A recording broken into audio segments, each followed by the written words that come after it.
This is The Ramsey Show. You can be intentional about your character. You can have money and a career. You are the hero in your story. Live from the headquarters of Ramsey Solutions, it's The Ramsey Show, where debt is dumb, cash is king, and the paid-off home mortgage has taken the place of the BMW as the status symbol of choice. George Camel, Ramsey Personality, is my co-host today.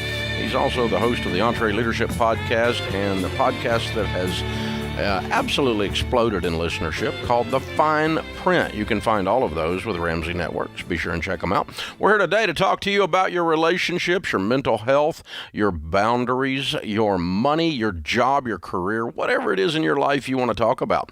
It's a free call. Some say the advice is worth exactly what you pay for it. The phone number is 888-825-5225. That's 888-825-5225. Jennifer starts this hour off in New York City. Hi, Jennifer. Welcome to The Ramsey Show. Hi, thank you so much for taking my call. Sure. What's up? I have a question. We're on baby step number 2, and to increase our income, I decided to write a book. Now, I've recently finished it, but I don't know where to go from here. There's so many master classes and websites and all of these things out there, and you don't know if it's a scam or not to platform it. I don't know where to put it. Okay. Good question. What's your book about? How to begin your gluten-free lifestyle when you get diagnosed with celiac disease. Wow. Okay. Wow. Well, what we did, the very first book I did was called Financial Peace, and I it was a very analog world in those days. There was no internet. And so it was all about just guerrilla marketing, we called it, just hand-to-hand combat, and just how can we get the book out there. Today, you've got some digital tools available to you that make it much, much easier than the way I did, carrying the books around in the trunk of my car. And so what I would tell you to do first is probably just jump on the Amazon platform.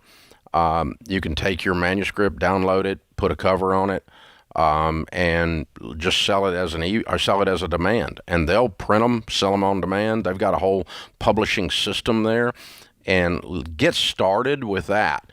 It's not very economical, and so you don't make a ton of money on your first few thousand books, but you can get the book started, get it moving, make some money on it before you spend a bunch of money to market it. Okay? Okay.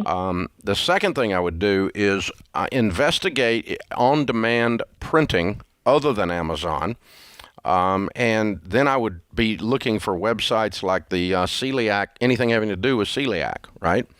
And try to write articles with some keywords in it that bring up celiac, so people that are searching celiac will find that and then can link to your book. You could link them to your Amazon. That'd be okay to do too. But somehow let that world that's out there know that you've got some ideas and opinions about it. George, you've done a lot. George, you've done a lot of online marketing. Yeah. Matter of fact, that's what you used to do before you were personality. And I'm gluten-free, so this is a great crosshair. Are you really? Yeah. And my wife is celiac, and so I didn't adopt it because of that. But why did I answer this question? No, I didn't know any of this. Well, the principles still stand, but I just had some ideas for her on top of everything you said, which is great advice. First of all, as a side hustle, you may want a more reliable source of income. So you may want to go do something that can produce money today, because the book may not take off like wildfire. This could be a 5-year journey to get this kind of business off the ground. But something else you could do is nutrition coaching, and then the book can be a part of that as an add-on. So that may be something you can do today. We sit down with people who are recently diagnosed. About it, but I'm just a person suffering from celiac. My daughter has celiac, and I just remember how overwhelming it was not to know where to start. Oh, absolutely. I think it's a great resource. I'm not an expert, but I just wanted to help the people. There's a lot of Facebook groups that you can jump into and start offering some of your resources and say, hey, I was just diagnosed with this. I wrote a guide that I hope helps others that are experiencing this. And if you search on the internet, there's tons of forums, people that are wondering about this, recently diagnosed, and they want to know how to navigate this. So you need to be proactive in going to find those people right now to get this thing off the ground. And the good news is that you can do that any time of the day, like after the kids are asleep. You know, I mean, you can hustle while others sleep, in working these chat rooms, working these forums, working these Facebook groups. And if you've set the book up as an on-demand Amazon product, you can just drop your Amazon link in there and go, if you want it, here it is. But I would suggest not overtly selling, but instead kind of give your opinion, give some suggestions, give some help, empathize, show them how you felt in your response, say on a Facebook group. If you go in there and just start selling stuff, a lot of them will boot you out. Right. But if you go, I did all this and I wrote this, if you want it, it's okay. But you don't have to go in there and be the bookseller of the world. But George is right. I think some other streams of income are going to be really important. This is a missional thing for you. It matters deeply to you. But here's the actual numbers, okay? Of all the books published in the United States, 90, and by publishers, professional publishers that are supposed to know what they're doing, 90% of them never sell over 8,000 copies. Okay. So a book that sells 100,000 copies or more is a unicorn. There's not many of them. Now, we specialize in unicorn production here at Ramsey Solutions. Our books generally sell several 100,000 copies. Baby Steps Millionaires, for instance, is about to hit 300,000. It came out in January. But we've been doing this bestseller book stuff a long time, and we have an unusually large marketing platform that allow us to create those situations. But just to tell you, just putting a book out in the wild and never having done it before, checks to come in, and not really having a platform, the chances of it. And your subject, honestly, is very nuanced to the point that George deals with it in his home every day, and I didn't even know it, and I know George pretty well. So it just, you're going to have a limited audience, obviously, and so it's not a broad market subject. Yeah. It's a nuanced subject. It's not for anyone who wants to lead a healthy lifestyle. It's a very specific thing. But, Dave, your story of putting your book in a video store back in the day is inspiring. And that's the kind of proactive mindset I want Jennifer to have, where she goes, I'm going to go to a local business, a nutrition coach, and say, hey, can I put my book out front? Okay. I'll split the cost. Whatever that is, get creative and start trying different things out. Have some fun with it. But I think my point is back to yours, and that is, let's not count on this to be real side hustle income. It might be just more missional. It may not get you out of debt faster. If it makes some money, that'll be great too. I'm glad for that. But I think you'll make a whole lot more money doing a more traditional side hustle while you're working on your book. Do both, But if you're saying this is going to get me out of debt, no, it's not. Low probability of that. The length of time it took me to sell my first 1,000 books was absolutely amazing. And again, I was doing it in an analog world. I didn't have the benefit of on-demand publishing. There was no such thing as chat rooms or forums or. Couldn't just start an Instagram account. There were chat rooms. It was just called the lunchroom at the middle school. That was called a chat room, but there was no internet. So this is the Ramsey Show.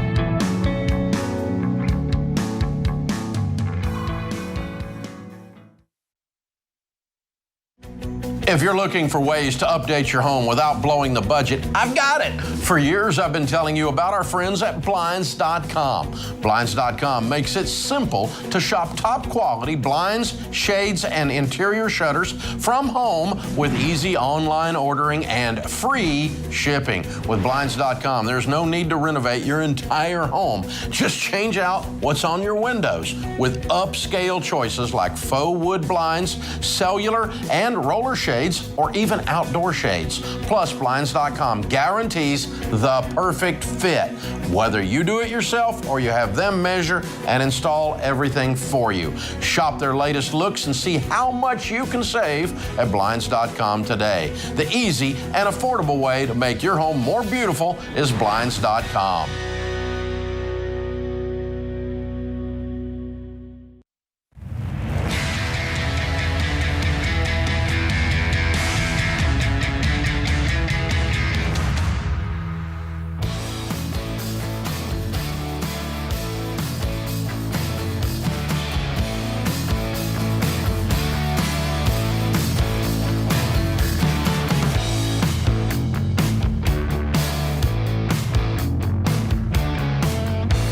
Well, George, we're really excited. Ramsey Solutions is hitting the road.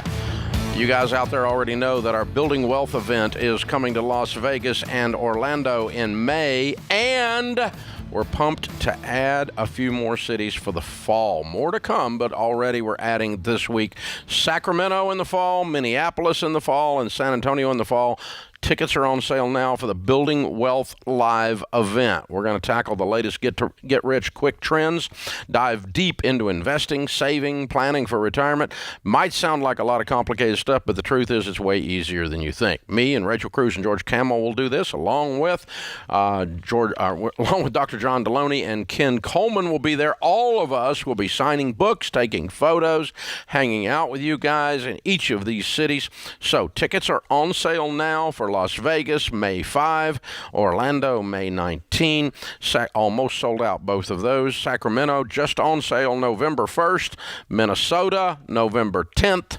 That's Minneapolis. And San Antonio, November 15th. Tickets are only $25. You can get a 4-pack for $60, which is less than the cost of a pizza these days after inflation. So bring your friends because it's going to be amazing. Get two couples of you or something, or 4 buddies or 4 gals or something, and come on. We'd love to have you. $60 is a deal for a 4-pack. Go to RamseySolutions.com/events to learn even more, and we'll see you there. That's RamseySolutions.com/events. George, I'm so ready to be back on the road. Oh, I can't wait. And the fact that we're kicking off a Building Wealth event in Vegas and telling people how to get rich slow, the irony is rich. I'm excited about this. It's a super fun event. You know, it didn't even occur to me. We found a good venue, and it was a good city, and I never even thought about the irony. We just did it, and there you go. But leave it to you to figure that out. You can spend $25 on this event, or you can hit the slots. And you'll be done. Well, our event will last several hours. The slots will last about a minute and a half. That's true. And you'll be done. More bang for your buck coming to our event. And you're done. Just like that. This is fun. Well, join us. It's going to be a great time. We did this event locally here, and now we're taking it on the road, and I can't wait. Each of these venues, we didn't do super large venues. There are only about 2,000 folks, and so they're going to sell out early, every one of them. We just put it on sale yesterday, and several hundred tickets out the door on each of those fall cities. People are tagging me. They said Sacramento meet and greet sold out. I wanted to get my ticket, so jump on it. It really will disappear. It's already gone. Okay. Wow. There you go. Not the whole thing, but just the meet and greet. Yeah. Okay. If you want photos and book sign and all that good stuff. So cool. Yeah, the whole gang's coming, or most of the gang anyway. Yeah. And as far as the Ramsey Personalities team, and we're really, really excited. We like being with people. And it turns out people need to be around people. It's healthy. It's a good thing. And God said it is not good that man be alone. There you go. So human beings need to hang out with other human beings. That's how this You're just sick of staring into cameras for live streams. You want to be on a real stage with real people, and not stare into a black hole of the abyss. Yeah, I was sick of live streams about the first minute and a half I did one. So I like human beings in the audience and having an interaction. It's just a whole lot more fun. It's a different energy. A lot more fun for us, a lot more fun for you. So come on out, guys. Joseph is in Seattle. Hi, Joseph. Welcome to the Ramsey Show. Hey, Dave. Appreciate you taking my call today. Sure. What's up? Well, I'm finishing off the baby steps and super excited to start building wealth. I would love to get into real estate investing, but I have no experience with real estate investing. I'm wondering if it would make more sense for me at this point, rather than directly investing in real estate, to invest in some high dividend REITs that would be paying like 10, 11% dividends, or to get deeper into actual physical real estate. Either one's fine. I mean, the REITs in the old days underperformed growth stock mutual funds. These days, there's plenty of REITs that are performing as well. And like you said, 10, 11, 12% is not unusual on a REIT, especially in a market where real estate's doing what it's doing. REIT, for those of you who don't know, is a real estate investment trust. It's basically a mutual fund for real estate is how it functions. And so, and that way you can put in, a few $1,000s versus needing $50,000 or $100,000 to be in the real estate world. So what do you make? I make about $550 a year. Whoa! What do you do for a living? I'm an economist. Good for you. Good for you. It's working out for you. I'm proud of you. Well done. It's been great. Thank you. Appreciate it. Love what I do. Your debt-free house and everything then? You said you finished the baby steps? Yeah. So, we're just actually just got a pretty good change in my comp structure this last year, and so that puts us in range of finishing the baby steps in the next couple of years. So okay, kind of thinking forward to the next steps for us. Gotcha. Okay. Well, when you're out of debt with your home and you make $550 a year, you ought to be able to save up a couple $100,000 pretty quick. Yeah. I mean, it works, but again, I mean, I don't have the experience with taking care of real estate, dealing with the property management, and I know there's a lot of understanding of markets that has to go into finding the right locations, and there's a lot of learning to go into there. And as much as I love learning, I also want to get that real estate investment going. Yeah. Well, I think what you're identifying is some holes in your knowledge, some knowledge gap, and you fill in that knowledge gap before you start dropping a couple $100,000 on something. So probably would start with some REITs and then just go, okay, I'm going to go learn 3 neighborhoods this year or 3 areas of Seattle. If you're thinking about residential, I'm going to start talking to and interviewing property managers, learn how this works. I'm going to learn talk to some people that have property and start looking at best practices on landlording and start, reading some books on the subject and, start filling in your knowledge gap. If you really want to put money in it, you need to know more. And that will lower the fear that we hear in your voice right now. Yeah, and when it comes to this, obviously we want you to have a paid-for house, which you should be able to do fairly quickly, and then I want you to be paying cash. And I know that's going to move a lot slower than the courses you hear about out there from real estate gurus, but Dave, after going bankrupt, you started building back your real estate portfolio in cash, and the amount of financial peace that gives you and return that gives you is absolutely incredible. Well, my rates of return are ridiculous. I don't have any debt, and so the real estate makes money like crazy when you buy it that way. It's a little slower to get started. It's not get rich quick. But the guys that are doing the nothing down real estate and that are screaming and yelling about, debt is, people who tell people cash is horrible, don't be in the cash business. They're having a fit out there, flopping around on the floor, foaming at the mouth and carrying on.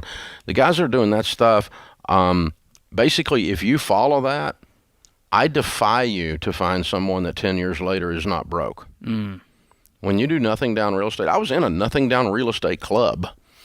100% of the people that were in that club are no longer in real estate, or they paid it off and got out of the nothing down world. Yeah. I'm going to use debt. Debt is my friend. Debt is my friend. Debt is my friend.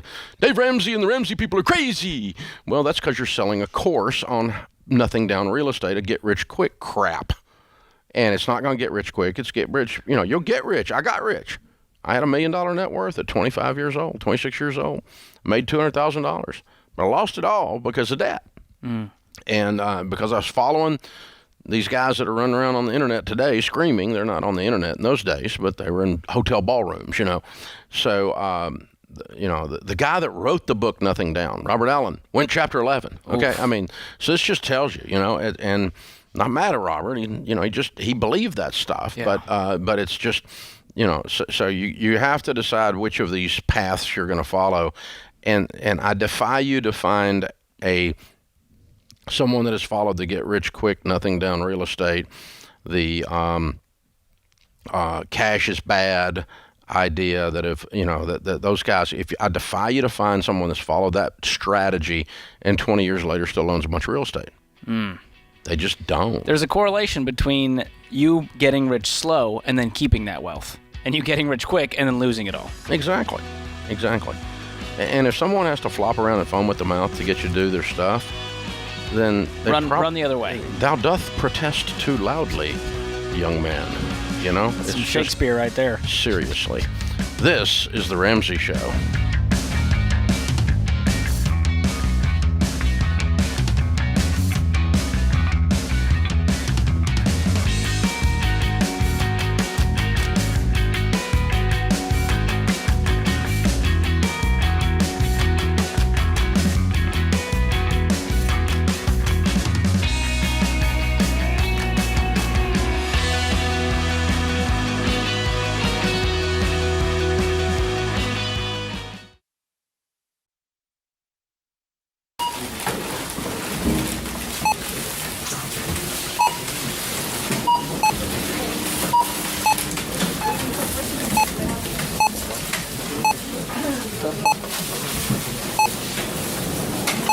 Still on baby step number 1, eh? How'd you guess? With healthcare costs rising, learn how Christian Healthcare Ministries can help you make the most out of your budget. Visit chministries.org/budget. Don't worry, it's worth it.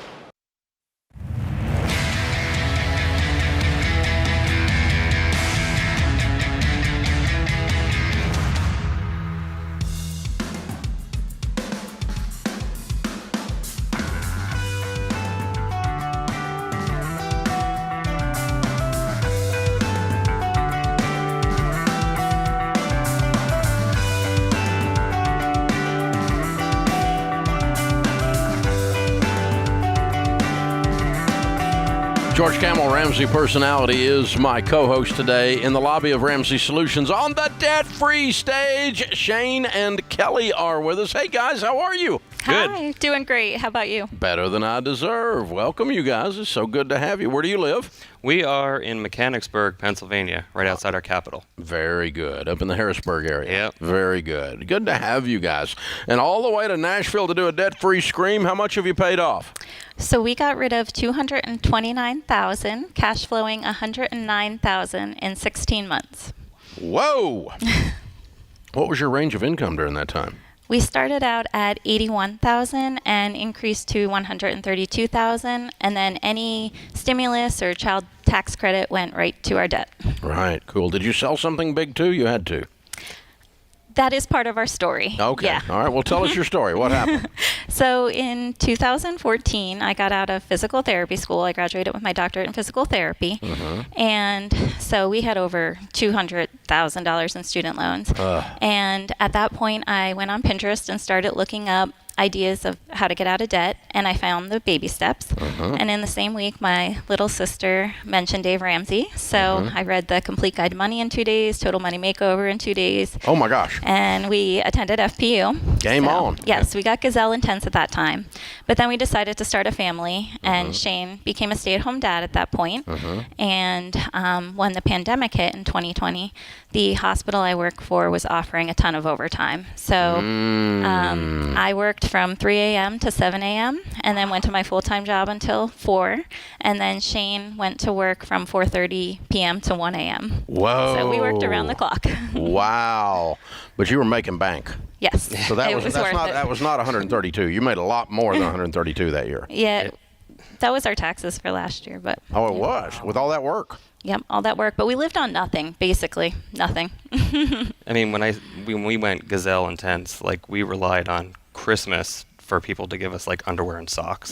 That's how, like, we wanted to get it done, so. Wow. Okay, but you said you paid off 229 in 16 months. Yes. Making 132. That doesn't work. Nope. So the other part of our story is the debt was our SUV. Our student loans at that point then were about 100 in the 100,000 range, and then we owned 2 houses right next to each other. Oh. And our long-term plan was to combine the 2 houses, but getting out of debt was more important to us. So we decided to sell the smaller of the 2 houses. That got rid of the $89,000 mortgage, and then we put the $29,000 profit to our student loans. Okay, now my numbers are working. Good. Okay.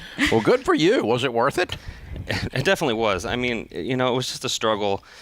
I would say, like, when we first got married, because it was just like, you know, we were throwing money away and just money would go here, vacations, and now it's just, you know, we have that money now, and At the budget. time, it was a struggle. Yeah. I mean, we were probably only making, like, I would say $8,000 a year, maybe. When we first started that, we got married like 12 years ago, but we found you in about 2014, and then went Gazelle Intense in 2020. Yeah. Okay. So where did this come from? I mean, it sounds like just overnight. It was like a 180.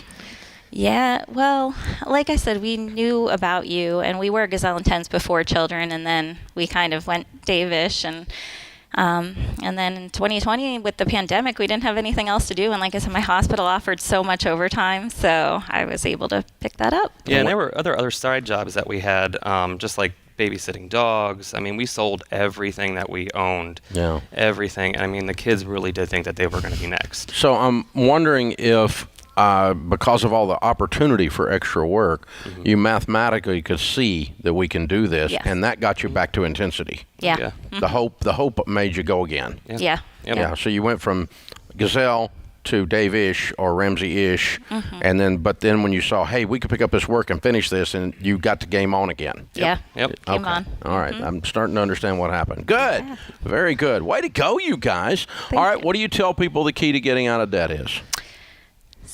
I would say hard work, dedication. I mean, you really have to put in the time. Like, if you want something, you got to go for it. And that was something that we wanted to change our family tree, and for our kids to have a better life. So, and I'm glad that we did it and we followed the steps. I'd say work as well. Work around the clock, and also having a strong why. I appreciate that Anthony O'Neill says if your why doesn't make you cry, the price of commitment will. So having our strong why, our boys, and then also staying connected to the podcast and the Baby Steps Facebook group, I think were really beneficial. Staying motivated on the plan. And it sounds like the kids were a big driver for why this life change was happening. You wanted them to live in a debt-free home, live a debt-free life, and have opportunities you didn't have. Yes. Yes. Wow. So you paid off the student loans. You sold the house next door. Did that include your mortgage you paid off? No. Not yet. So you're debt-free but the mortgage. Yep, we're on Baby Steps 4, 5, and 6. Perfect. Good for you. Well done. Well done. I'm so proud of you guys. Thank you. Who were your biggest cheerleaders? Our good friends, Christina and Klaus, they attended FPU with us and cheered us along the way, and our families. Yeah, of course. Of course. Well And each done. other. Yep, each For other. sure. Yeah. Well, I'm telling you, you guys put in the hours. I mean, these 80, 90-hour weeks you're talking about here were real. Yep. And that's crazy. You can do that for a short period of time. If you work like no one else, later you get to work like no one else, Yeah. too. You can work whenever you want if you don't have any stinking payments. Yeah, that's actually part of our story, too. Since we paid off the debt, I was able to go part-time as a physical therapist, and now I'm home with the boys during the day, and then Shane works full-time during the day, so we get to spend so much more time together. Very good. Nice. Yeah, you got your life back. Yes. Yeah, we definitely did. You stole it back from Sally Mae. Yeah. Yep. She stole it, and you stole it back. Wow. Yes. Way So to go. what do you tell that person who's got $200,000 in student loans and they're going, well, I'll wait for someone to forgive it? Yeah, just do it. Get it done. Work as hard as you can, because it's so freeing to be debt-free, and you can do what you want. Yeah, and we didn't rely on anybody else. It was just us doing it. You know, we weren't going to sit around and wait for somebody just to give us a check and, pay it off. But I'm so glad that we did it and we put in the hours, and we're here. Amen. Good job. Well done. All right, we got a copy of Baby Steps Millionaires for you, because for sure that is the next chapter in your story, and an extra copy of Total Money Makeover for you to give away to someone and completely cause a ruckus. Love your T-shirts. Cash is king. Live like no Thank one you. else. Thank and you you. brought the kiddos with you. Let's bring them Yes, in. we What did. are their names and ages? We have Roman, he's 4, and Hudson is 2. And the T-shirts say, I am a why. Oh, that's so great. I am why. I'm sorry, I said it wrong. Oh, well done, you guys. That's beautiful. Very fun. Cute kids. Very, very fun. All right, Shane and Kelly, Roman and Hudson from Pennsylvania. $229,000 paid off in 16 months, making 81 to 132. Count it down. Let's hear a debt-free scream. Here's to baby number 3. We're debt-free! I think we snuck an announcement into that. Oh, my goodness. Look at that. Wow. That's how to do it. Make your baby announcement to millions of listeners while you're at it. I think Grandma and Grandpa sitting on the sidelines, this may have been the first time they just heard that. I'm Oh, not my sure, but goodness. looking at the reactions, Yep. it's a possible They're thing. excited. Is that the first time you did it? You just told it for the first time? All right. Oh, I love it. They're verifying through the glass now. Awesomeness. Very cool. That's a lot of fun. That's inspiring. Yeah. Very inspiring. So, I mean, that's a lot of debt. I couldn't make those numbers work for a minute. But you know what happens? When people start working like that and they start going, whatever it takes, we'll sell the house. We'll sell that house next door, whatever it takes. We've got to work 80 hours, whatever it takes. Once you start saying whatever it takes and you mean it, you can make that go away. There's nothing you're not willing to do. But as long as you start going, now wait a minute, tell me about is there one little thing, and is there a little angle? And as long as you're trying to figure out some way to scheme and scam, it's not going to work. No shortcuts here, just hard work. Yeah, it's That's whatever what it you takes. just heard. Whatever it takes. People change their lives when they finally say, I've had it. I'm sick and tired of being sick and tired. That's when you'll change. And not until. This is The Ramsey Show.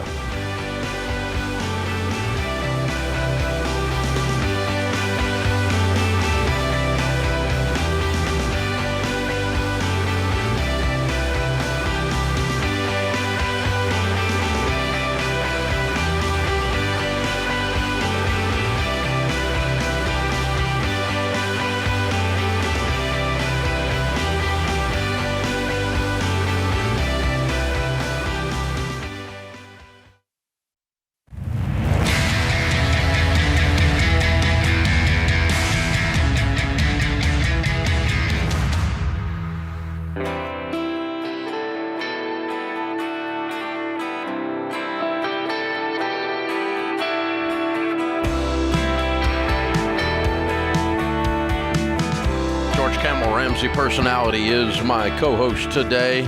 Lucia is with us in Virginia. Hi, Lucia. How are you? Good, thank you. Good. How can we help today? Yes, I'm wondering if I should get or consider a trust for my elderly mother. She's going to be selling her home and moving in with us. So the proceeds, I'm kind of nervous about it. I want to do the best for her, protect those proceeds. So I've heard of a Medicare trust and different types of trusts, but I don't know where to go with that. What are you protecting the proceeds from? Well, from other siblings that might, inconsiderate siblings that might call every time they have a problem, and then my mother would, dwindle. Sounds like that's not a hypothetical. No. We already know who this is. They have a name. Okay. Asking for a friend. Yeah. Yeah. Yes. Wow. If you put it into a trust and she is the beneficial, has the beneficial interest of the trust, that means she's the owner of the assets in the trust in a sense. And you set someone that will say no to inconsiderate siblings up as the trustee, your mom would still have the power to instruct the trustee to release the funds. Okay. There's no way to, if your mom can access the funds, which she would need to do if she needed them, right, then she can access them and give them away. And so, I think what we're going to do, you could put the money with her permission into an account that requires your signature and her signature, and you could refuse to give that signature. But if you hired a professional trustee, they won't refuse. Mm-hmm. If you set yourself up as the trustee, now you could say, no, Mom, I'm not going to do it. But you're going to end up being the bad guy with the inconsiderate parasite sibling. Mm-hmm. But you probably are anyway, aren't you? Yes.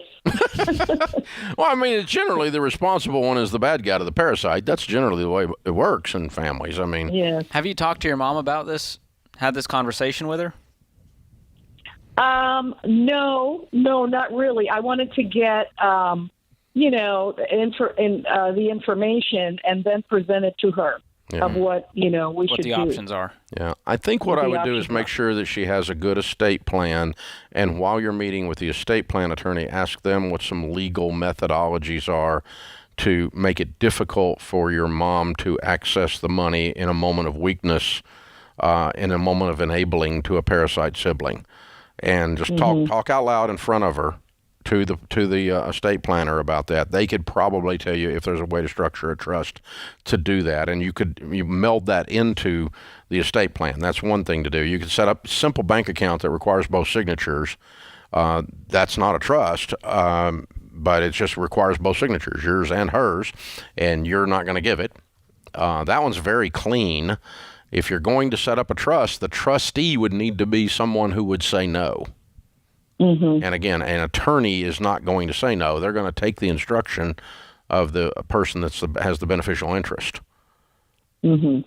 Okay. They're going to be uncomfortable otherwise, and you're just going to look at her and say, no, you can't do that, Mom, because you're going to need this money. I don't need the money, but you're going to need this money to take care of you.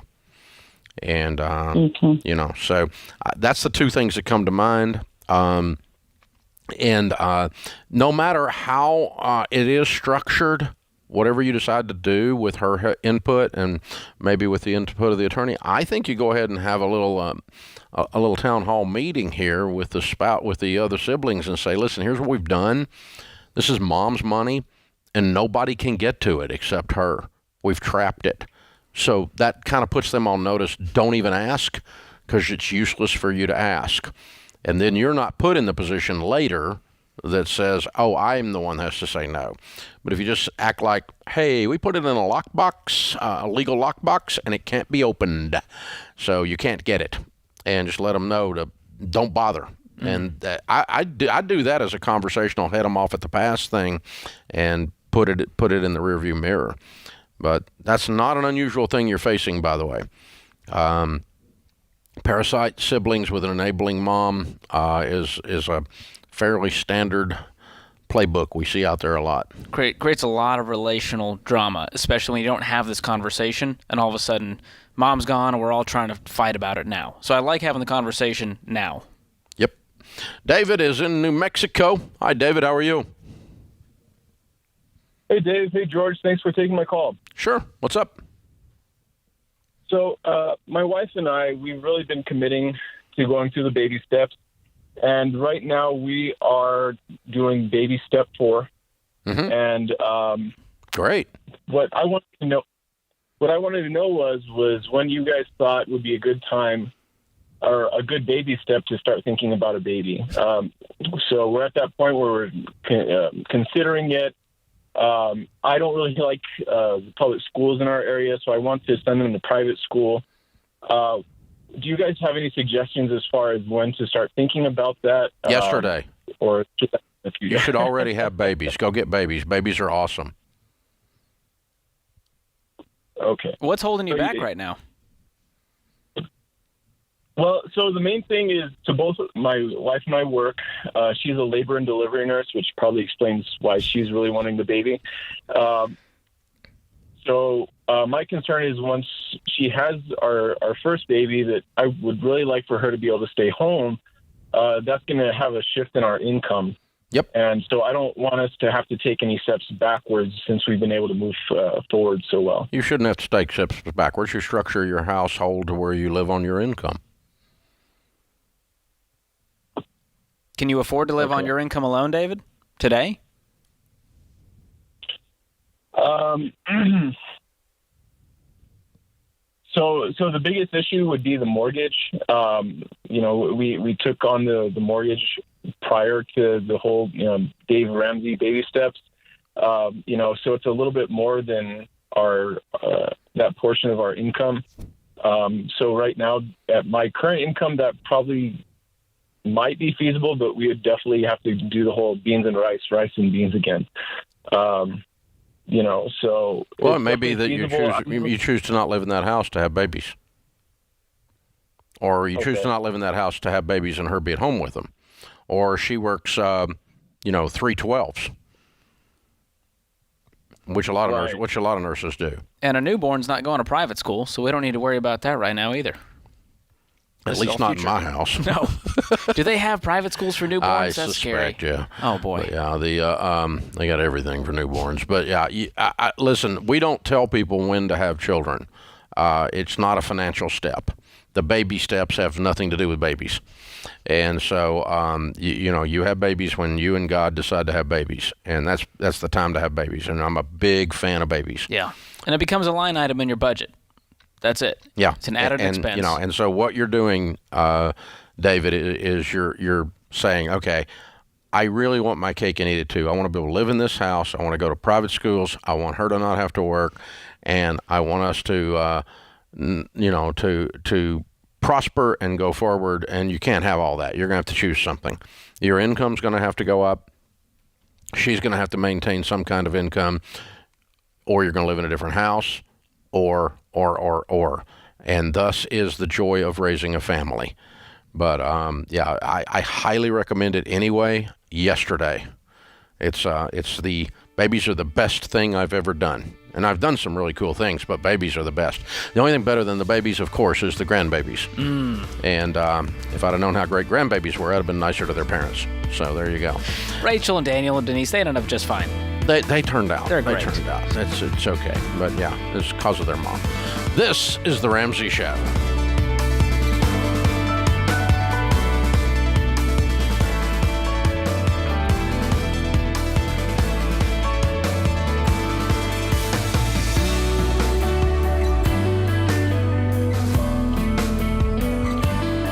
Do you love a good Dave rant?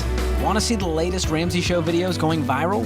Check out your favorite moments from The Ramsey Show on YouTube. Go watch and subscribe to The Ramsey Show channel on YouTube.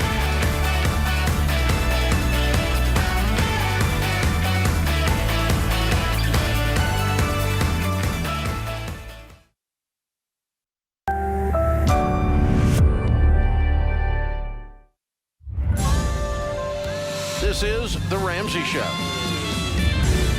You can be intentional about your character. You can have money and a career. You are the hero in your story. Live from the headquarters of Ramsey Solutions, it's The Ramsey Show, where debt is dumb, cash is king, and the paid-off home mortgage has taken the place of the BMW as the status symbol of choice. George Camel, Ramsey Personality, is my co-host today as we talk about your jobs, your relationships, your mental wellness, your career, your money, your life. It's all right here on The Ramsey Show. Thank you so much for joining us, America. Open phones at 888-825-5225. JD is with us in Philadelphia. Hi, JD. How are you? Hi, guys. How you doing? Better than we deserve. What's up? Okay, so I want to know, how do I officially buy my family business? How do you what? Officially buy my family business. Buy it? Yeah. So who owns it? My parents own it. I'm technically, on paper, we're all 33% owners. One-third, one-third, one-third. Your mom and dad have 33% each? Well, yeah, I guess so. I mean, yeah. Or they have together, they have 67 and you have 33. Together they have, okay. That part of them. I'm on as a third. Who operates the business? They do, but I do. So I do everything. I measure, I install, I quote, I order, I invoice. I do everything. They're just, they're there to assist me. And what do they do when they are assisting you? So my father, he gives me a hand, just helping me with the glass and everything when we install. So you're installing? You're in the glass business? Yeah, we do showers and storefronts. Okay. So your dad acts as labor. Correct, but he's the owner. I got that part, but his day job during the day, he doesn't do anything except to help you lift something. Correct. You run, so it's a one-man operation basically with one laborer. Correct. So not much of a business. No, it's a two-person business. We brought in $250,000 last year. Yeah, top line. What'd you net? Yeah, 160. No, you didn't. So, yeah. Not on 2.25 in the glass business. You didn't. So I was able to figure out how to save a lot of money on different parts and materials and source them cheaper than others. In the history of the glass business, maybe, but no, I don't. I'm sorry, your margins are not that big. Your cost of goods sold has to be bigger than that. I'm talking about net profit that you paid taxes on. You made $160,000 net profit, taxable income on 2.25. Oh no, no, you didn't. Right. Okay. Right, okay. Because there were, just material income. Yeah, sorry, for materials and not paying everybody. Not paying materials. Yeah. Okay. So what did you net that you paid taxes on? I think it was at 120. They pay taxes on. How old are you? So I'm 35. Okay. All right. I don't think there's a business here to be bought. Okay. It's a one-man operation. Here's what I'm up against. Okay. We coach people in small business and in leadership in 10,000 different businesses in America right now. And so we talk about this all the time, buying out the parents in a succession plan and so forth. But a business, in order for it to have value, has to be able to pay all the players involved, meaning you. And so if I wanted to buy this business, I would have to hire someone that does everything you do. By the time I do that, my net profit is going to be very close to zero. You follow me? Yeah. I mean, if I hire a skilled technician, I hire someone that's doing estimating, I hire a manager. Maybe some of these people have two jobs, and maybe the manager's the skilled technician. I don't care. But there's 2 or 3 people involved, and I add that payroll to this profit and loss statement. Your net profit at that point would be close to zero, which means, and it's not a negative thing, but it means there's not a business to buy that you basically own your job, which is not unusual for a one-man show, and it's not a bad thing. But there's no way to place a value on the business itself because you would never buy a job. Okay. Okay, so then I think your mom and dad, you guys need to just decide what you're going to do, because you could just stop tomorrow, drive across the street with your tools, and start the same exact business and make the same exact money next year and be the 100% owner. You follow me? Yeah. So that means your mom and dad don't own anything as far as the business itself goes. Now, your dad may have grown this business and handed it off to you at this point, and you want to honor him with something. And if you want to do that, that's fine. But I'd say 20 grand, 50 grand or something, and you just pay him that over 2 years out of your income, and they let you go.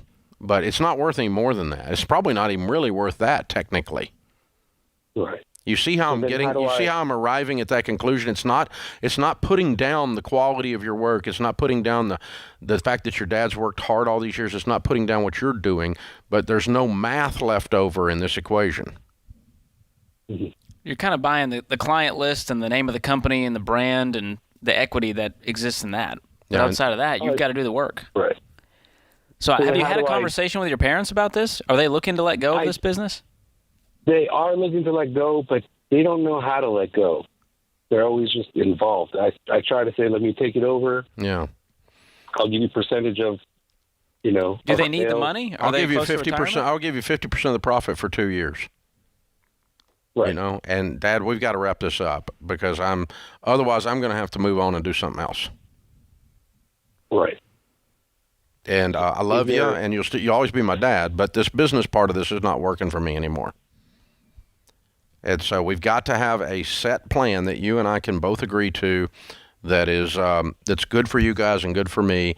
I can, hypothetically, just walk across the street and start the same business tomorrow, and I'd be the 100% owner, and next year I'd make $120,000 in my pocket. And there's nobody I'd be the owner. Because really you could, right? Mm-hmm. You know how to do this business. Because the only thing he's doing is holding one end of the shower door. Because he's handed everything else off to you over the years. He probably used to do what you do, but over the years he's handed it off to you, and now he doesn't work in the business anymore. And so I need to buy you guys out. We need to wrap this up, because what's happening is your mom keeps running her mouth and stepping in here and telling you how to do what you already know how to do, and you're like wanting to be a grown man and stuff, and that's what's going on here. And so this has become a mama thing or a daddy thing or something like that. And so you just got to draw it to a close gently, kindly, with a smile.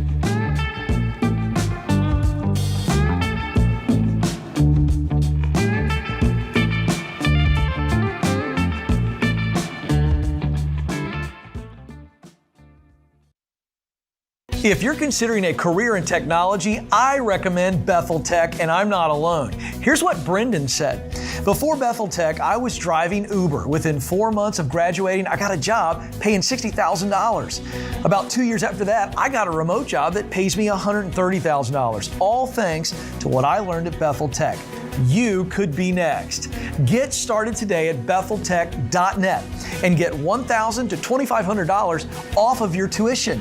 Again, it's BethelTech.net/Ken Coleman.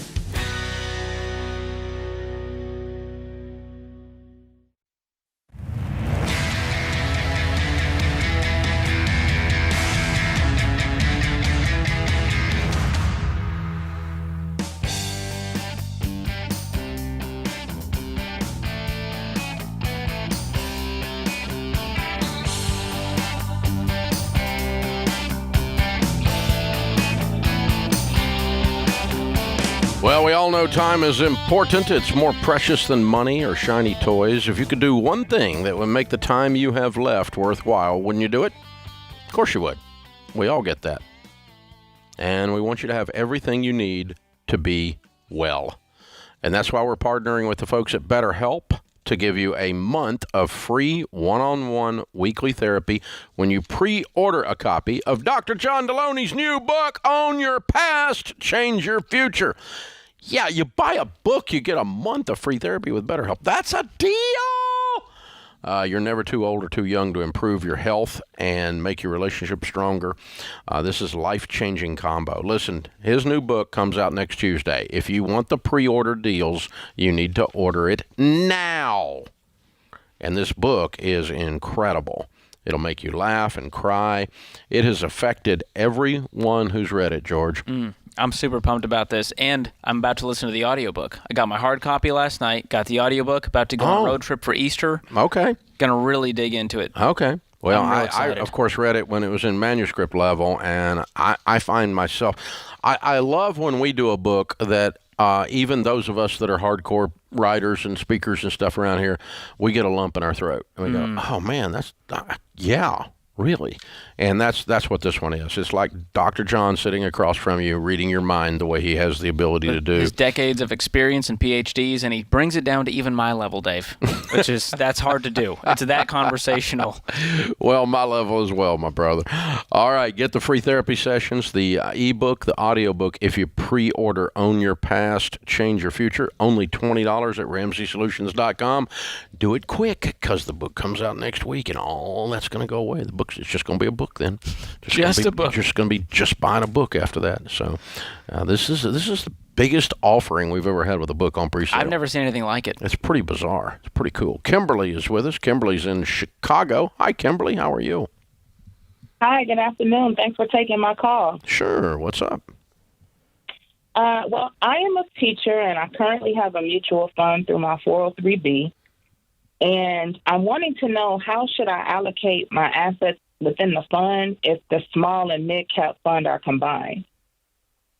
The small and mid-cap are combined? Yes. So there's like a large cap, small or mid-cap, that's together. Then there's international, fixed income, and then there's other. And the other is like a target date fund.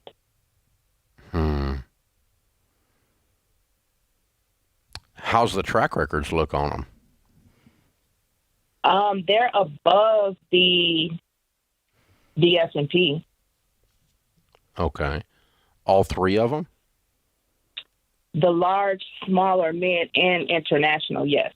I'm not really familiar with the fixed income fund. No, I would not do the fixed. That's going to be a low-producing fund.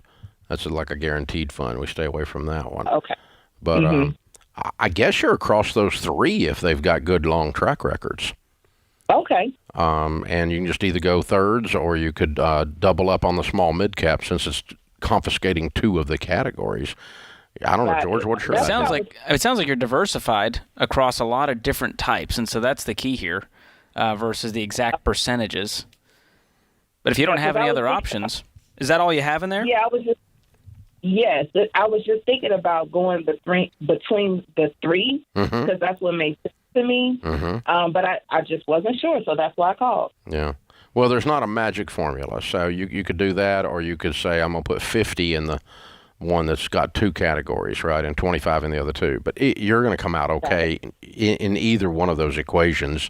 You're going to be fine. Does your 403B have a Roth option to it? If it does, I'm not aware, but I have a Roth IRA elsewhere. Okay, and that's in good mutual funds as well. Okay. Well, ask about your 403B. A lot of them are now offering a Roth option, and I would take it if you can get it.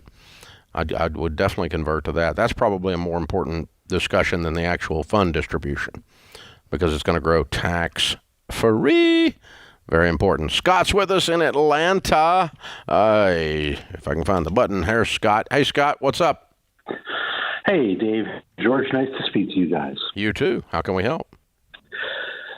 So in December, I was let go from my job I had for almost a decade And in January, I formed an LLC, and I'm now doing my own thing. Good for you. Thank you. It took me about 6 weeks. I started calling myself a reluctrepreneur because I didn't really want to do it, but, there I was. It took me about 6 weeks to get to replacing my income with the revenue that the company was billing. So that was pretty quick, but I've always worked for somebody else. I'm just an employee here also, I guess. So I don't know how much to pay myself. Is it just you? It's just me. I have a contractor that's helping me with something else, but it's just me, and I've got all this revenue, and I don't know how much, for me as an employee, how to pay myself. I'm on baby step 2. I know how much I need to make my monthly budget, but above that, I don't know how much more I should be paying myself, if that makes sense. Sure. All right. What I would do is always set up a separate checking account for your LLC. I assume you did that. I did. And all of your income from the LLC goes into that, and only expenses come out of that. Is that right? Correct. You don't buy groceries out of that checking account?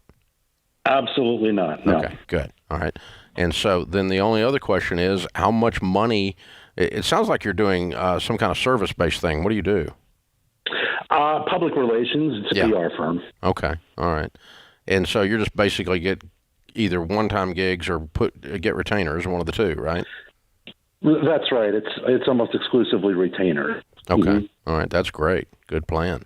Thank you. Because that helps stabilize the income. So that's very good. So how much do you need to put back into the business? Not a lot, really. I wouldn't think. My overhead is pretty low. I bought myself a new computer. That's about it. Yeah, but I mean, you don't have to say, I've got to replenish inventory because there's not any. This is all just sweat. You've done this with the, hustle and grind, right? Correct. Yes. Yeah. Good job. Way to go. So how much have you brought in? Let's see. I started playing officially in the end of February, March. So right now I've got about 30 grand sitting in the business's account. I was fortunate that I had a few months of severance that floated me until the end of March. Yeah. So nicely played. Well done. Thank you. So here's the thing. The only thing you need retained earnings for is to cover future expenses that cash flow won't cover, which is virtually nil. And so, right. If I'm in your shoes, based on the numbers you're giving me, I'm going to set about $5,000 in that checking account, not go below that, but I'm going to draw down to that every month.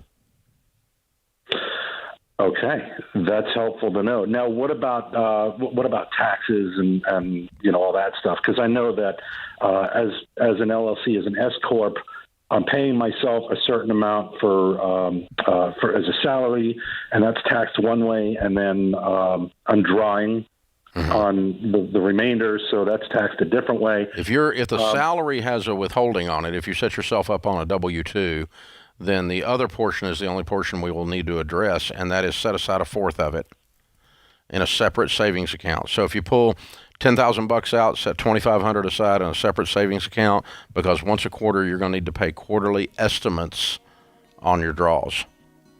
Right. And if you got a fourth, you can probably cover it up to about $200,000 worth of income, and you may be above $200,000 worth of income when you're done here. Maybe you have to increase that a little bit, but it's going to be somewhere around a fourth. It's going to get you real close, and that's where I'd start anyway. And just every time I draw money out in the old days, I just set aside a fourth over in a separate savings account, pretend like it wasn't there. It was a withholding account in a sense for the IRS because I was going to have to pay it once a quarter. Yeah, and work with a tax pro. If you got questions about this, you want to know how to allocate it properly, that's what I've been doing. Yeah, check the ELPs at RamseySolutions.com for endorsed local providers for taxes. They can help you with that. They can also help you set up a little simple set of books.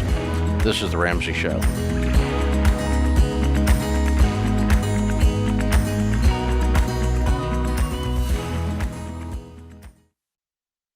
Chaos. That's what it can feel like when your business is growing so fast you've outgrown your financial and accounting software.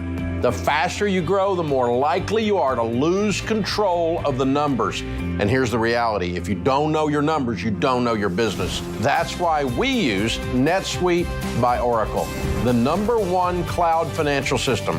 Over 28,000 companies use NetSuite by Oracle, including Ramsey Solutions, because NetSuite gives us a single view of everything we need to make daily decisions.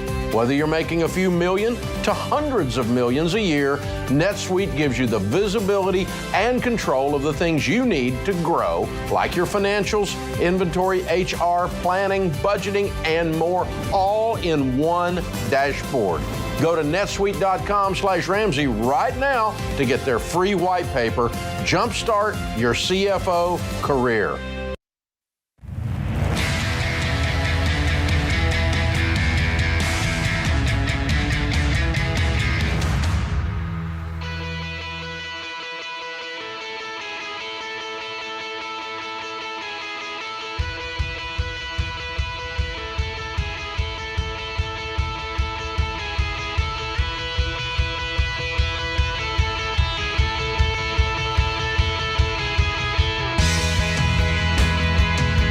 George Campbell, Ramsey Personality, is my co-host today. This is The Ramsey Show. Thank you for joining us. Folks, if you have questions about going to college debt-free, how to go to college and pay cash for it, if you're a parent or a student and you want to talk about that, we're going to be doing a segment or two on that in the upcoming weeks, and we'd love to include your question, your call on that subject. Go to RamseySolutions.com/ask. Put college in the subject line. Tell us your question, and Kelly will be in touch with you. We can schedule you into that segment. In the lobby of Ramsey Solutions on the debt-free stage, Ryan and Sarah are with us. Hey, guys, how are you? Good. How are you? Better than we deserve, man. Welcome. Where do you guys live? We're from Wasilla, Alaska. Oh, wow. It's a bit of a haul. Long way. Yeah. All right. Well, cool. It's a beautiful town. I've been there. A lot of fun up there. Well, thanks for coming down. How much debt have you paid off? So we've paid off $745,000 over the course of about 13 years. Wow. What a journey. I love this. Okay, and your range of income during that 13 years? So we were newlyweds or just starting out. We started at about $75,000 and now at $280,000. Wow. What do you guys do for a living? I'm a firefighter, and Sarah's an interior designer. Wow. Well, I'm guessing your house is paid for with this. Yes, sir. So we're looking at weird people. Yes, absolutely. Whoop, whoop, whoop, whoop. Yeah. What's this house worth? So probably about $950 in this real estate market. I bet. So you're easily baby steps millionaires then. Yes, sir. Congratulations. Very cool. How old are you two? 38. Wow. Look at you. This is awesome. You're so weird. Very well done. Very well done. All right. Now, this is a long Ramsey journey, 13 years. Tell us this story. Yes, sir. Well, you can imagine a lot of problems get solved around fire station tables, and we talked about money, and I had heard about you, but we were living large. We had a lake boat, Yukon, cars, and we were just living with no contentment. And Sarah explained that she wanted to stay home when we were expecting our first, which was Max, and we couldn't do it. You know, I did the budget, and I was looking at the numbers, and it was just terrifying to know that we didn't even have the option, and there was no contentment there. So I kind of did it wrong. I came home after listening to your book, The Total Money Makeover, was ready to sell her Yukon. Wow, that's always the answer. Sell mom's car. Yeah. So we got on the same page. We took the 13-week FPU class, sold the Yukon, sold my truck, and sold the lake boat. Whoa. And then that started the journey, and we moved out of a custom home that we were in and got into a fixer-upper. And we both talked about that's when we really learned about contentment and really started following the steps. And that's where life just started happening along the way. We fixed that house up. We have 5 kids. We went through 3 adoptions.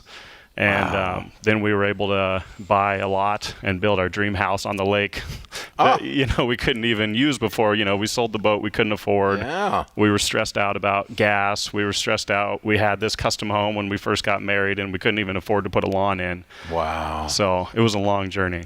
Wow. Way to go, That's you impressive. guys. Very cool. So what made up the 745?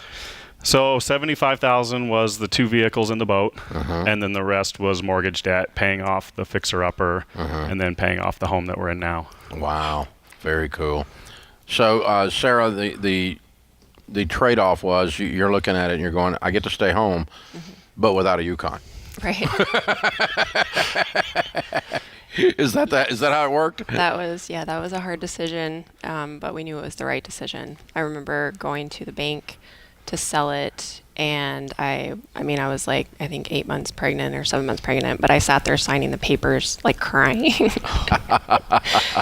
But it was like once we ripped that Band-Aid off and, went and bought a car that we could afford to pay for in cash and just got started and started making those tough decisions, the peace was almost immediate. It just kept coming in waves and waves, and it definitely gave us motivation to keep going.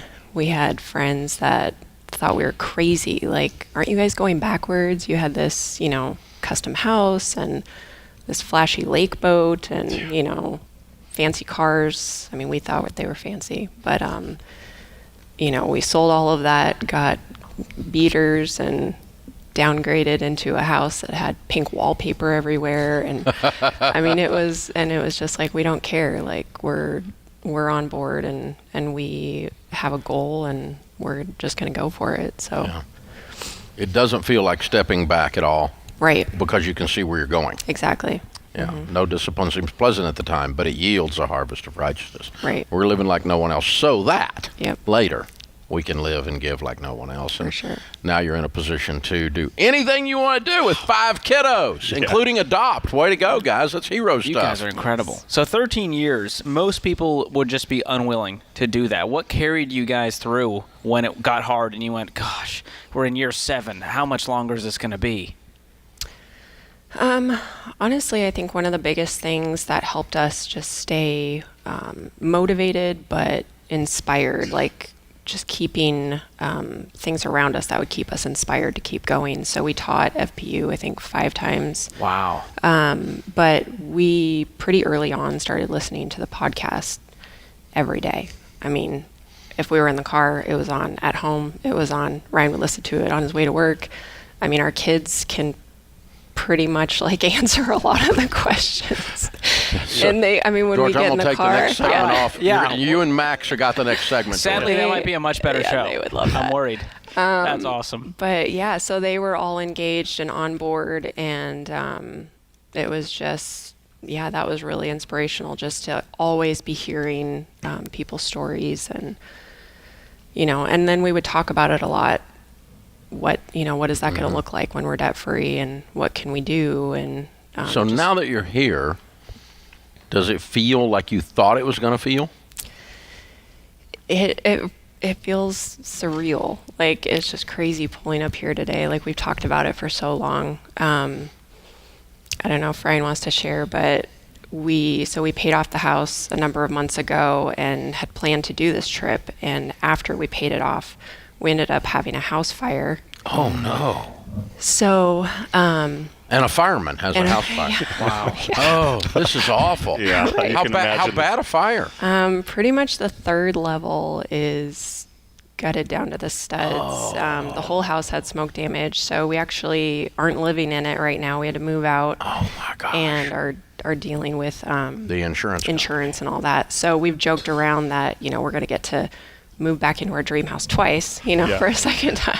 Yeah. But we're really excited about it and moving back in, hopefully sooner rather than later. But just even going through that whole process, the stress and everything, it was definitely stressful, but knowing that, we didn't have a house payment to make in the middle of it and fight with the insurance company over that. And we had an emergency fund to pay for the down payment for a rental to move into, and just buying some clothes and stuff for everyone. Like, all of that didn't have to be stressful because we were prepared. And so that was huge. Wow. Yeah. It was really nice to be able to, being a firefighter and having a house fire, you always see the other side of it. Yeah. But going through it and seeing the kids and being able to just take care of their needs and just constantly focusing on this goal of just having a biblical mindset towards money and following that that path gave us that security in that moment, and Wow. it was really good. Well, let's pull the kiddos in. What are their names and ages? So we have Max, he's 13, Presley 14, Blake is 8, and Josh is 6. All right, very good stuff. From Alaska, Ryan and Sarah, $745,000 paid off in 13 years, 100% debt-free, house and everything. Count it down. Let's hear a debt-free scream. 3, 2, 1. We're debt-free! Love it! Woo! Wow. This is the Ramsey Show.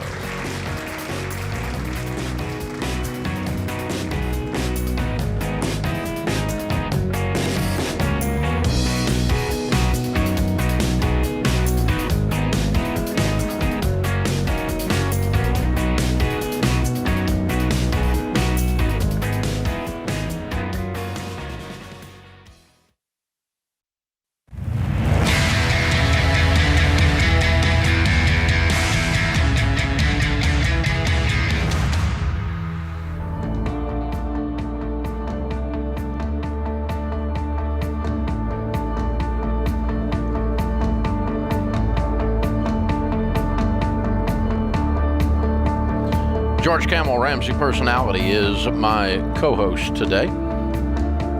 Open phones at 888-825-5225. Our question of the day comes from Blinds.com. They have a 100% satisfaction guarantee. Means even if you mismeasure, you pick the wrong color, they'll remake your blinds for free. Free samples, free shipping, new promos all the time. You'll save even more. Always use the promo code, the magic word, Ramsey. Today's question comes from Evan in Michigan.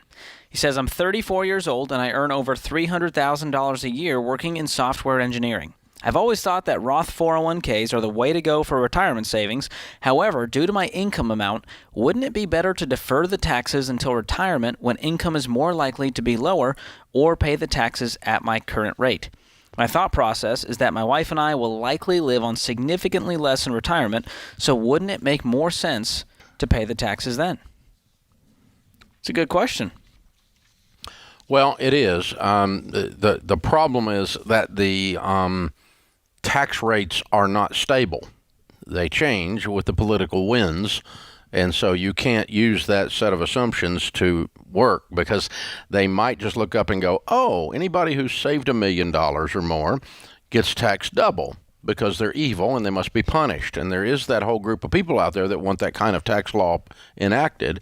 I don't think it'll happen. I hope it doesn't happen, but it could happen. That's the problem number one with that theory. The other thing that happens is when you have everything in a Roth, it's 100% tax-free. Under current law, you do not have to deal with the required minimum distributions. You're not required to pull the money out. And so it can just sit there. Continue to grow and grow. You've got a lot more flexibility. You can pull it all out. You can pull none of it out. It's tax-free. And so you don't have to touch it. So it gives you a lot more flexibility. My tax rate could go down, hypothetically, were I to quit working. I don't know if it would or not, really, but it could. And yet I have 100% of mine in a Roth. What traditional stuff I had from the old days, I've converted it to Roth and paid the taxes because of the flexibility.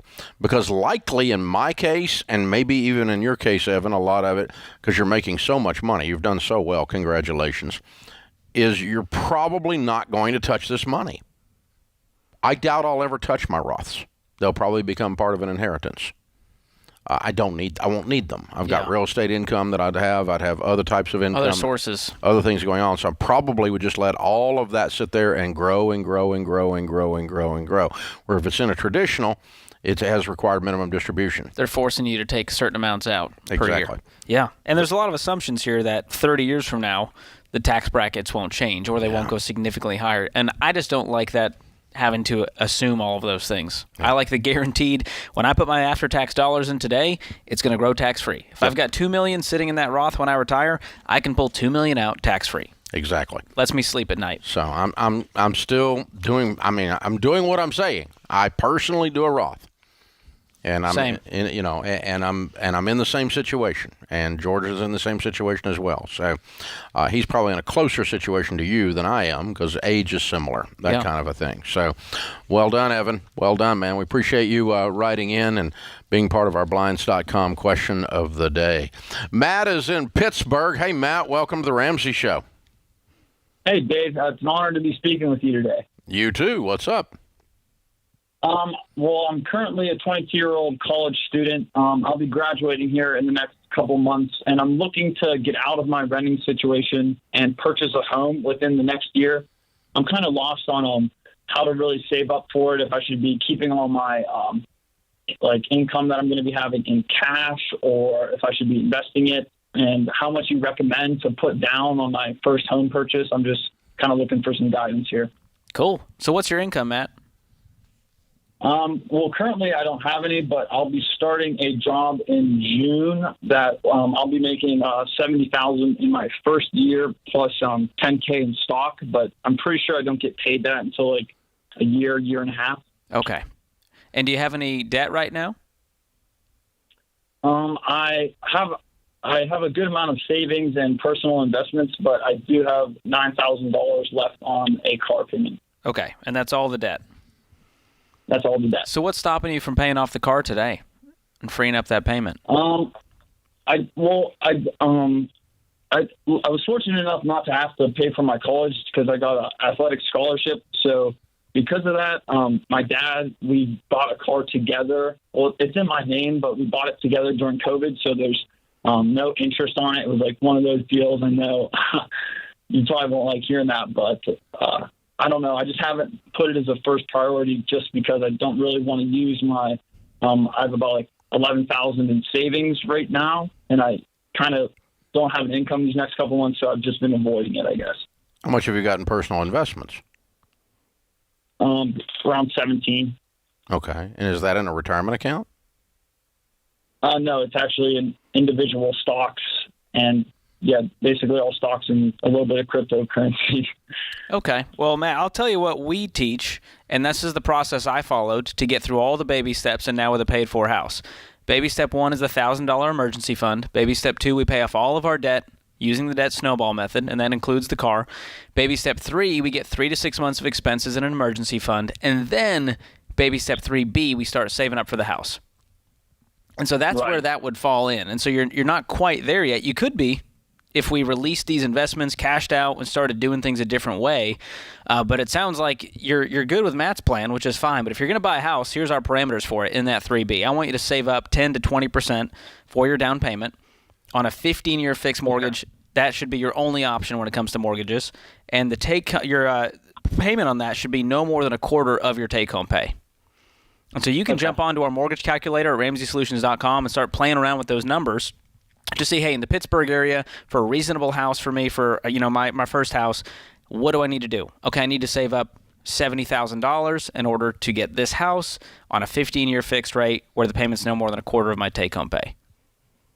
Gotcha. And Matt, once I pay off the car, sorry, what was that? Go ahead.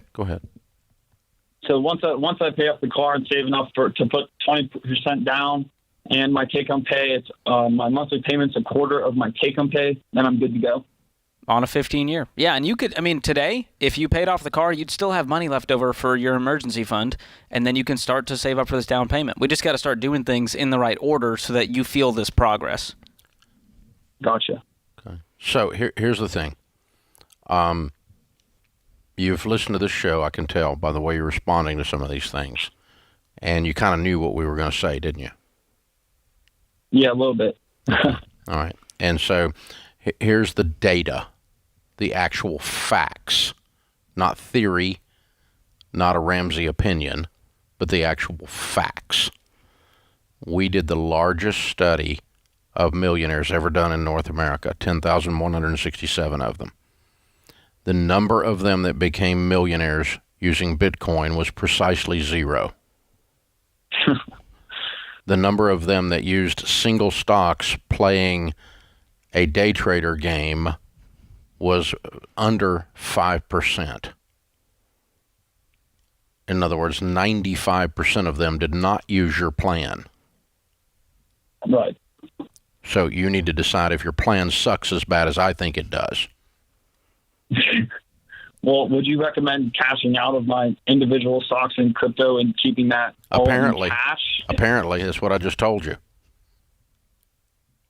So don't invest that in anything else. Keep it sitting in cash up until I'm able You need to an emergency place it down. fund of 3 to 6 months of expenses, and you need to be debt-free, paying off that stupid car by the end of the day. And then you start building in cash your down payment on your house. And then when you get your house, you start putting 15% of your income away into good growth stock mutual funds in your 401k at your new great job. And you're going to be a millionaire doing that by the time you're 35. And you're going to have your house paid off by the time you're 35. If you follow what we teach, that is a proven process, a proven plan that data backs up. It's not doing what your broke friends all think is sexy while you guys are playing beer pong. This is what is really done by real millionaires. This is The Ramsey Show.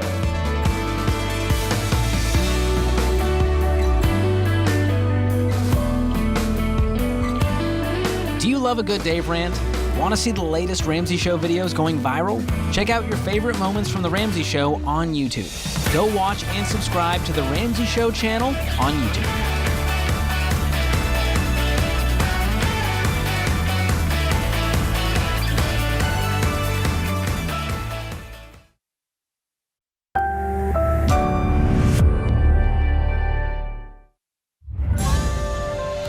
This is The Ramsey Show. You can be intentional about your character. You can have money and a career. You are the hero in your story. Live from the headquarters of Ramsey Solutions, it's The Ramsey Show, where debt is dumb, cash is king, and the paid-off home mortgage has taken the place of the BMW as the status symbol of choice. George Camel, Ramsey Personality, is my co-host today as we answer your questions about your life and your money. It's a free call at 888-825-5225. That's 888-825-5225. George is the host of one of the Ramsey Network's productions called a podcast called Fine Print, and one of the very first episodes in the first season of Fine Print, George pretty much exposed TurboTax as lying when they said that they were letting you file your taxes for free. George, it appears you have stirred up a problem here. I was a fortune teller, a prophet. No, I think you stirred up something. I think someone at the Federal Trade Commission was listening to you. That's right. The Federal Trade Commission clearly is a big fan of the fine print, and here's proof. Here's a headline. The FTC sues TurboTax to stop misleading ads for free tax prep software. Wow. The Federal Trade Commission said Tuesday that Intuit's ubiquitous advertising claiming its TurboTax prep software is free to use is misleading. Kind of what George said. And has asked a federal court to order Intuit to stop disseminating the deceptive claim that consumers can file their taxes for free using TurboTax. According to the commission, the ads, some of which have consisted almost entirely of the word free, spoken repeatedly, mislead people into believing they can file their taxes for free with TurboTax. In fact, most tax filers can't use the company's free service because it's not available to millions of taxpayers, such as those who get a 1099 for work in the gig economy or who earn farm income. The agency said in a press release, the FTC said in 2020, approximately two-thirds of tax filers could not use TurboTax's free product. Thus, it's not free. I added that last part, yeah. How this works, right? Yep. And, back when we did this fine print episode, this was back in March 2021, and we sat down, me and you, Dave, and we went through their Investor Day report. And it was their entire strategy about how they're going to turn their billion-dollar company into a bajillion-dollar company by becoming one of the biggest lenders out there. They're trying to sell you on debt. And so they lure you in with this promise of free. They end up charging you because you needed one extra form, and all of a sudden you're, 3 hours in, and they go, well, that'll be $60 that you thought was free. And then later down the road, they use all of your data points to then sell you debt through all of their partners and providers down the line. So all in all, not a great company. Turns out Intuit's TurboTax is even when it's free, is basically a lead magnet for debt products. They're gathering your data to sell you debt, and that's what they're doing. They're using it to collect that. Yeah. In other words, you're being manipulated in addition to being misled. You are the product. That's what it comes down to. So if you needed more ammo here, you can go listen to the whole fine print episode. It's a short one. It's about 20 minutes long or so. And me and Dave, we unpacked their strategy. We talked to some experts. We hear some stories about people who used TurboTax and got screwed. And the episode's called How TurboTax is Screwing You. So I feel like that was pretty apt. I think you, I really do think somebody at the FTC was listening to you. I hope they're fans. I mean, I don't want anything with the the acronym coming after us. The IRS, the FTC. These are scary people. I don't want them on my bad side. The DEA. The DEA. Why are they all three letters? Where is this coming from? The FBI. The ATF. Oh, we don't man. need any of these people Can bothering keep going. Yes. Run. 3-letter CIA. We don't want the CIA. No, it keeps going. Wow. Three-letter federal acronyms. Not good. No. And yeah, TurboTax has been hammered the last few years. ProPublica did a huge piece on them about misleading this. Even Hassan Minhaj, Patriot Act, did a whole episode about how TurboTax is hurting people through this exact thing. So I'm glad someone's finally going after them. More importantly, George Camel did it on the fine print. That's right. I'm just saying. That's the one America remembers. Intuit said in a statement that it will vigorously challenge the FTC's complaint, claiming arguments are not credible. I think millions of Americans would disagree with that. So I think it's easy to say they're credible. It's kind of incredible, actually. Yeah. Which part of that, we released Ramsey Smart Tax, which we partnered with TaxSlayer, because we didn't want people to have to deal with all of these hidden fees when they're knee-deep in their taxes, and they go, oh, gosh, I got to pay. If you're a part of Ramsey Plus, it is free. Period. Yeah. Period. And end of story. You can guarantee we're not going to try to sell you on debt. So there's a perk. This is pretty much sure. Yeah, we're pretty much sure that's not going to happen. So we're not really gathering data points on you to sell you debt. Nope. You're not gonna get the Ramsey credit card offer. This is not coming to you. Sorry. Yeah. So you have to get your cash back points and airline miles elsewhere. Wow. So the Federal Trade Commission has filed suit on Intuit. Now, Intuit is not a little company. No, they're huge. It's a massive company. It started with Quicken. And then they got Mint. That was a huge one. Yeah, they got Mint. They bought Mint.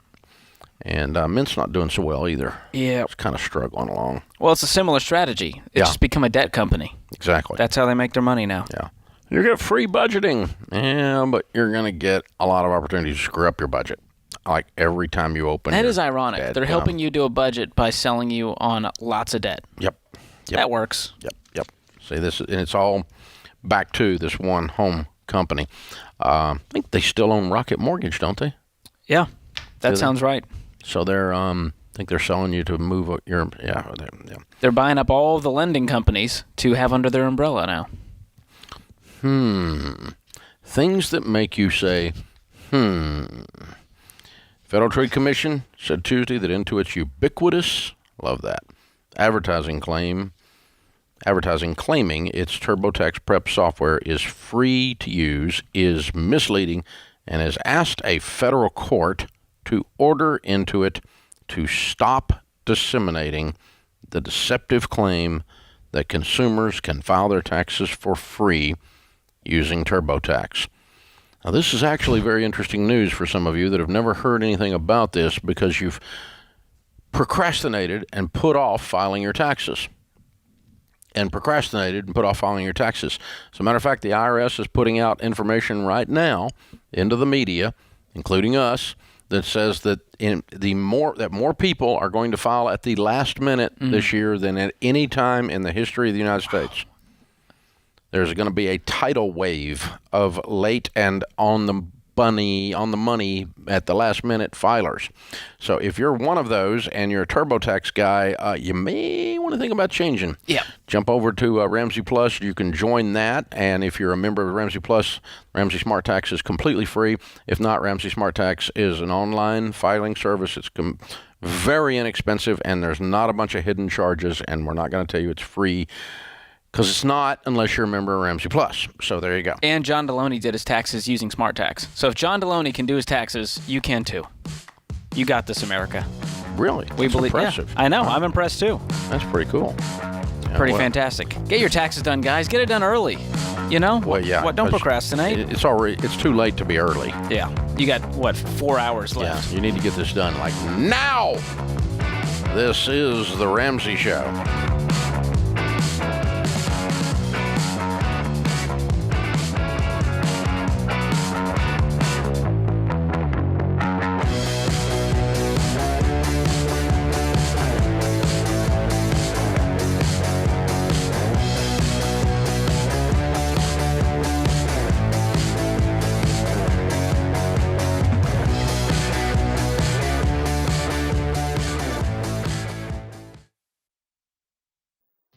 Look, I love real estate, and I want you to have a house, but I don't want a house to have you. That's why you need to get in touch with Churchill Mortgage to make sure you do this right. These guys are awesome. They'll help you get on a smarter mortgage plan because they're committed to doing what's right for you. That means they check in every year with free consultations to help you stay on the right plan. They show you how to save money and interest so you can build wealth faster. They walk you through the total cost of your loan so you can make the best choice. Basically, they care. That's why we call them Ramsey Trusted. You can achieve debt-free home ownership, and Churchill is here to help. Go to their site, churchillmortgage.com/Ramsey, to start your approval or get more information.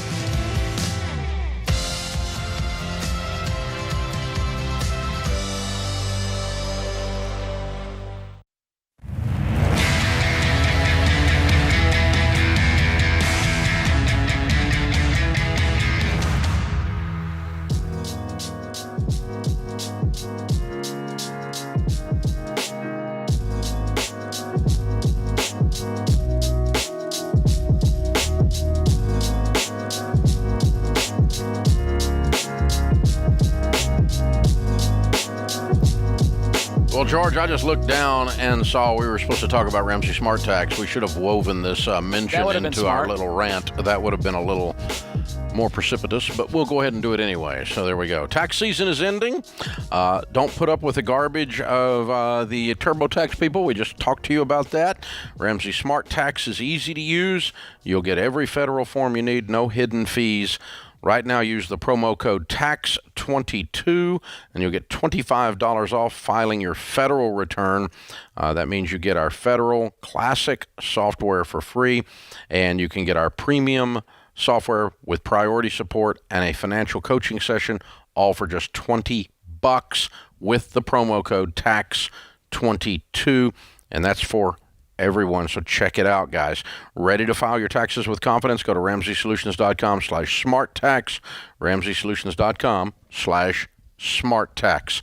Tyler is with us in Des Moines, Iowa. Hi, Tyler. Welcome to the Ramsey Show. Thanks, Dave. Thank you for taking my call. Sure. What's up?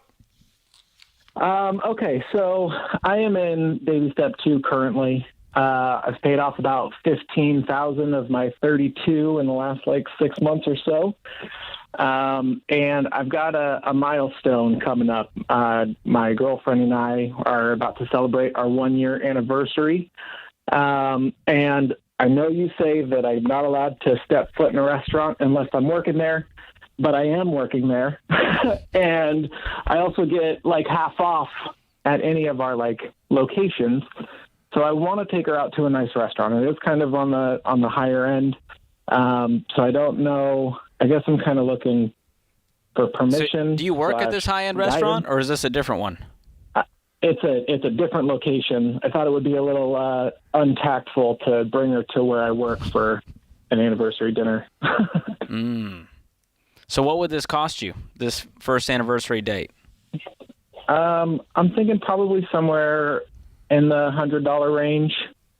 Okay. And I set some money aside. I call it my offshore fund, that, just personal money that I get to use throughout the month. So how much blow money do you currently have in your budget in baby step 2? What does your kind of entertainment fun money look like right now? I give myself $40 a month to kind of use whatever. And I have like $17 in that envelope left, so I'm going to be dipping somewhere else. And I do have a payday in between now and then, so I'd be able to kind of allocate some different funds here and there. But I know that this relationship is going to last the distance, so I don't want to, splurge everything all up front, but I also do want to kind of celebrate those milestones as they come. And this is kind of a big one for us. Well, what's stopping you from getting a nice steak and just cooking it at home?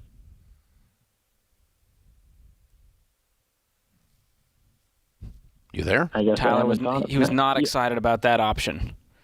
Yeah, that. Well, I'm just wondering, if you get two nice steaks for $40 and you cook at home, you get some candles, make it a little more romantic. I think that could be a great option. That is not a bad option at all. We do most of our cooking at home as it is, so I guess, just setting the mood different, kind of change things up. I see where you're coming from there. I'll let the man who's been married for a bazillion years speak into this. I think, it's... Would Sharon be upset if you cooked a steak at home, Dave? Sharon would be shocked if I cooked anything at home. There's the truth. Okay, so anyway, so what do you make? What's your income? I make around $40,000 a year. And how much debt have you got? I have $18,000 left. And how old are you? 35. Okay, all right. The decision itself is not going to break you one way or the other, obviously. Right. Okay. When you're 60, you're not going to go, oh, that $100, it screwed up everything. All right? But what you're wrestling with, you don't need our permission. You're a grown man. You get to decide what you're going to do. But the beauty of what you're dealing with is that you are at least wrestling with it. And if you will keep that hobby of wrestling with decisions rather than just automatically doing them, in your life, you'll make much wiser decisions as you go along. There's a proverb that says, he who is impulsive exalts folly, and you're not being impulsive. And by the way, folly is the verb of a fool in action. He is impulsive as a fool in action. And you're not impulsive because you're wrestling with this and you're actually talking it through with us, and you're bouncing it around. And so the beauty of the conversation is that you're having the conversation. And so you're going to make good, wise decisions as long as you keep that habit or that process, that decision-making process front and center. So having done all of that, if you decide to go out to eat, we're not going to be mad at you. What we're trying to get you to do is to constantly be thinking about and wrestling with every one of these things and keeping debt reduction right in front of your nose so that you get it done, so that you can be free, so that you can go out to eat anytime you want, so that you can be wealthy, so that you can be outrageously generous, and so that 15 years from now you're a baby steps millionaire and all of that, right? And that's what we're looking at. So I'm not going to tell you what to do. And it's not my place to give you, a grown man, permission to decide to do this. But I'm going to encourage you and say the fact that you're wrestling with this is a really good sign for you. And if you wrestle with it and you decide to do 2 steaks at home, not a bad decision. If you wrestle with it, the fact that you wrestled with it is probably going to make going to the restaurant okay. But I'm not telling you to do it. I'm not going to tell you not to do it. You get to decide that.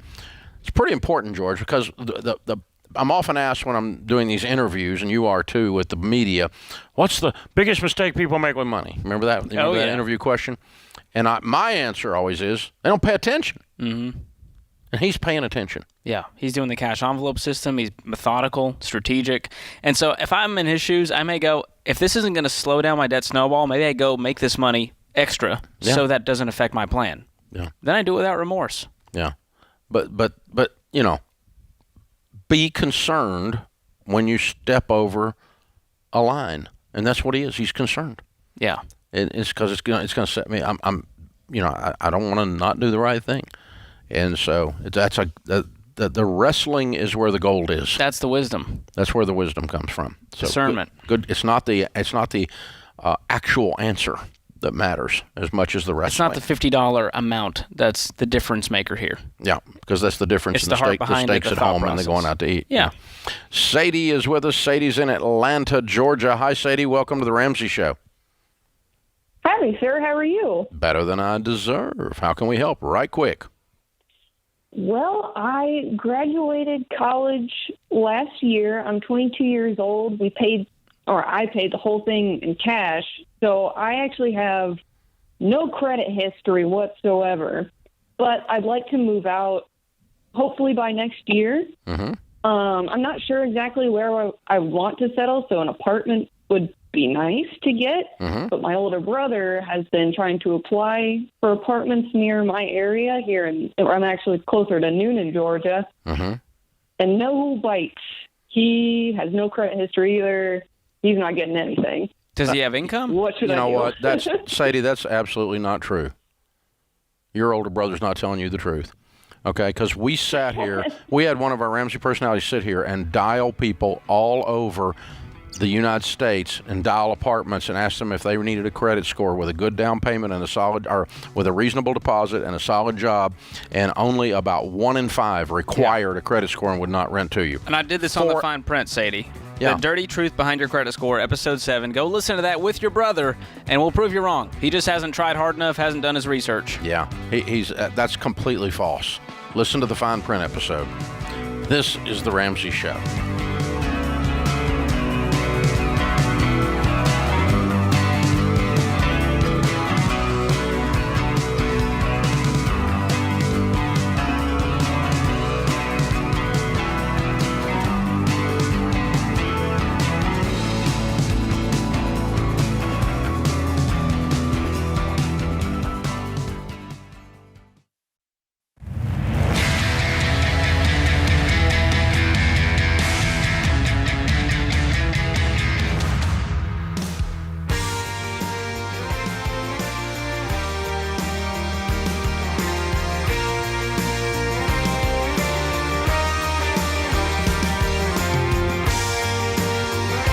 George Campbell, Ramsey Personality, is my co-host today in the lobby of Ramsey Solutions on the debt-free stage. Ronald and Denise are with us. Hey, guys, how are you? We're great. Great. Honored to have you. Where do you guys live? Richmond, Virginia. Fun. Welcome to Nashville. And all the way here to do a debt-free scream? All the way here to do a debt-free scream on our 20th anniversary. No better Happy place to be. anniversary. That's awesome. I love it. So how much did you pay off? We paid off about $160,000 in about 6 years. Good for you. And your range of income during that time? Our range started at about 110, and after we really got into doing the program and we picked up part-time jobs, it's now 2 to 250 depending on the income from the part-time jobs. You're killing it. Way to go. That's a lot of money. What do y'all do for a living? I'm a school psychologist. And I'm recently retired. That's a good thing. Congratulations. I like this. Good plan. So what kind of debt was the $160,000? It was credit cards and our house. You paid off your house. Woo! Looking at weird people. Just in time for retirement. No debt anywhere. Boom! I love it. I love it. So what started this journey 6 years ago? You know, you have always said that age doesn't matter. You said race doesn't matter, and you said income doesn't matter. And we are here as witnesses that that is absolutely true. Wow. We floundered and squandered so much money over the years just living and doing what we thought was okay. But we went to a FPU class at our church 6 years ago. And it was the 9-week class. And when we heard it, it resonated with our spirits that, man, this is it. This is the right way to do it. Wasn't a get-rich-quick scheme, but it was the right way, commonsensical. But what happened was we weren't gazelle intense. We did it. We weren't going to give up all of our credit cards because you got to have a credit card. And we had come from previous marriages, both of us. Okay. And so we were older and more independent when we got married. So this stuff about joining incomes, no, we weren't having it. Not after the last time. Not after the last time. Yeah. And so We had my account, his account, and then we had a joint account where we would pay the bills. Oh, we thought we were doing it. Yeah. We had a percentage based on what you made and I made, and that's the bill. But you know what? We were just slowly not really getting anywhere. We were treading water. And then 2 years ago, we had our first grandchild. That made us reevaluate our life and our legacy. I like these Wow. people. Yeah. Already a big fan. Woo! Big Denise fan. You're amazing. We were like, Dave Ramsey told you what to do. He told you 3 years ago what to do. But we just kind of did it without the gazelle intensity. And when that baby was born, game on. Game on. Wow. Game on. Tore up all the credit cards. All right. The independence was gone. Yeah. We got together, got our money together, felt like we had gotten a raise. He had a little problem with that, being a man. And I'm going to tell you a small version of it. Being an older adult, I was 65 years old, got my old school ways. Took me a while to say, give my check to someone that I wasn't used to giving it to. Usually going from my hand to my pocket to the stores. I told myself, Ronald, you have to leave your ego and your pride at the front door. Wow. And let your wife take over this. Dave, you just don't know how much flack I got from my male friends that said, I can't believe you giving your wife your check. But I said, this was a way to keep our, not only me and my wife together, but also our legacy. Wow. Amen. That's Amen. inspiring. So now we're working together. Now we're Now we working have together. one account, and game on, and the house Game gets paid off. on, the house is paid off. That's when we picked up the part-time jobs that ended up being really lucrative. And we're here to talk to the older people. We see a lot of younger people here.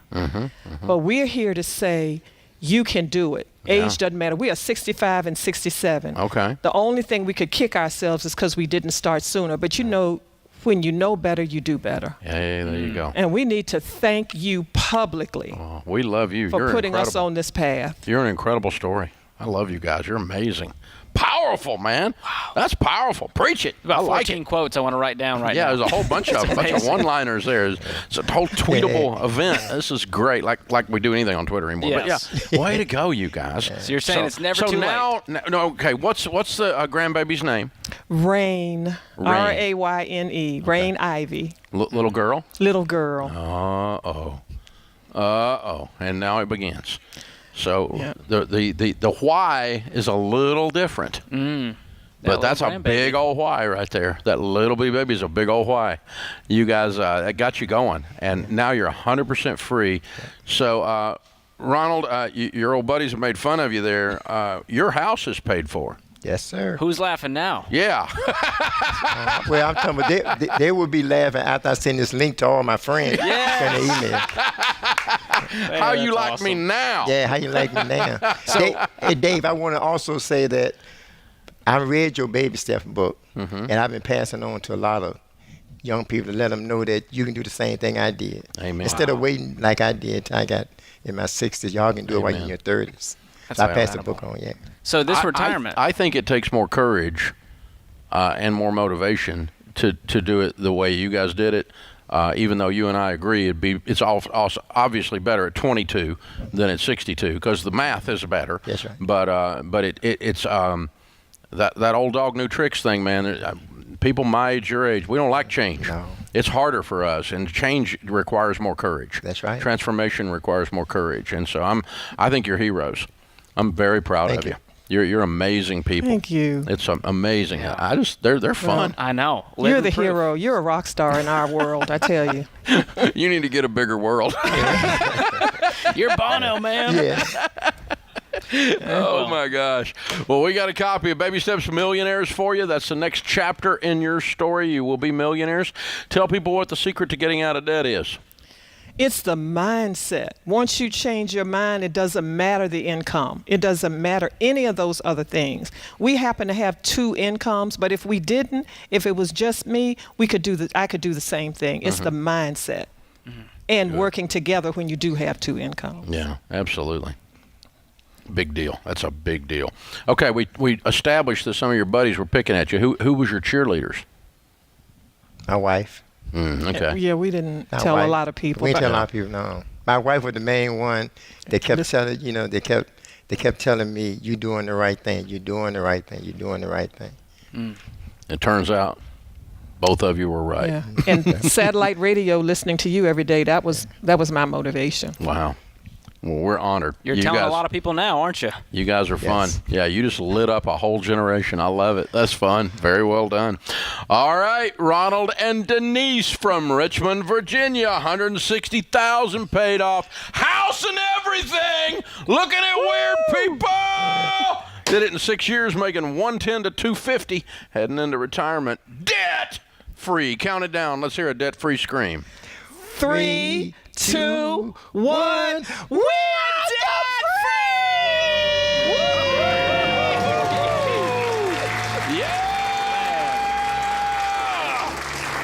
I don't care who you are. That's how it works right there, baby. Woo! That's why we do this right here. Yeah! For Ronald and Denise. Oh, that's fun. They're heroes, man. That's fun. What a neat couple. I What got a- to go back and watch that and write down all the quotables. Oh, man. I mean, that's a book right there. She's zipping them off there. Wow. No question. But No excuses. Not too late. Not too late. There's no, you can do it. Listen, if you thought you couldn't do it, I think she just told you could. I think they just told you. You just got could. told. You just got told. This is the Ramsey Show.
Our scripture of the day, John 16:33. I have told you these things so that in me you may have peace. In this world you will have trouble, but take heart. I have overcome the world. C.S. Lewis said, hardships often prepare ordinary people for an extraordinary destiny. Often. That's very true. George Camel, Ramsey Personality, is my co-host today. Open phones at 888-825-5225. We're going to be doing a segment on how to do college debt-free, how to pay for college, debt-free college. Parents and students will be participating in that. If you are a parent or student, you have a question about going to college debt-free, then hey, we need to hear from you. We want to put you in that segment. Go to RamseySolutions.com/ask. Put college in the subject line. Tell Kelly a little bit about what you're thinking, and we'll work you into that show, and you can be one of the callers. We never tell you what to say. We just arrange it so that you can actually get through on these phone lines, which is a bit difficult sometimes. Joanne is in Raleigh, North Carolina. Hi, Joanne. Welcome to the Ramsey Show. Hi, Dave and George. Thank you for taking my call, and God bless you both for everything you do. I appreciate it. Well, thank you. do. You too. How can we help? Well, my husband's 75. I'm 65, both retired. We sold our house in Raleigh last September when the market was great. Thought we would be full-time RVers. Have been touring the country since then and have found that's not the life for us. So we would like to have a home base. So we've already made a deal, contracted for a brand new house near Raleigh, and it's about $400,000. We have $180 in a money market account, and another. Well, it used to be $100 in an investment account, and that's gone down to $94,000, which is kind of sickening us. So we wondered what your advice would be. Should we put all that money towards the $400,000 house? I mean, it was a paid-for house that we sold. What did it sell for? We've been following $325. Okay. And so And we've been following you you still for got 10 $280. years. What's the RV worth? About $25. You going to sell it? No, we were going to take it up to New York where we have our son and wife and grandchildren and spend the summers in it up there at a campground. Okay. All right. That sounds fun. Okay. It is. All right. And how much do you have in retirement accounts? Well, I'm retired from New York and North Carolina, and then with both of our Social Securities, we get about a little over $7,000 a month. Yeah, but do you have a retirement nest eggs? No. So you don't have like 401ks or something like that? No, it was all state retirement. Okay, so you have a good steady income, but this $280,000 between the investment and the cash is all you've got. Yeah. Okay. So I thought you said you were going to pull money out of retirement to pay for the house. How are you doing this? No. The investment account, we were wondering if we should leave that in there. No, you should put it all in the house. You should put it in the house. You have a really big monthly income. Yeah, I know. We're blessed. We are very blessed. Yeah. And I would use that in. You make sure you keep an emergency fund back, and let's put as much down on the house as we can, and then I want you to work to get that house paid off as quick as you can. Yeah, that's. Because I don't want you. Listen, I don't want you married to an 85-year-old man and still have a mortgage. I know. We love you. We've been following you for 10 years. Actually came and saw you, in 2013, and you've changed our life already. But I think we feel like we may have done something a little stupid here. But just wanted to hear you tell us. Another option is buy a $280,000 house instead of a $400,000 house.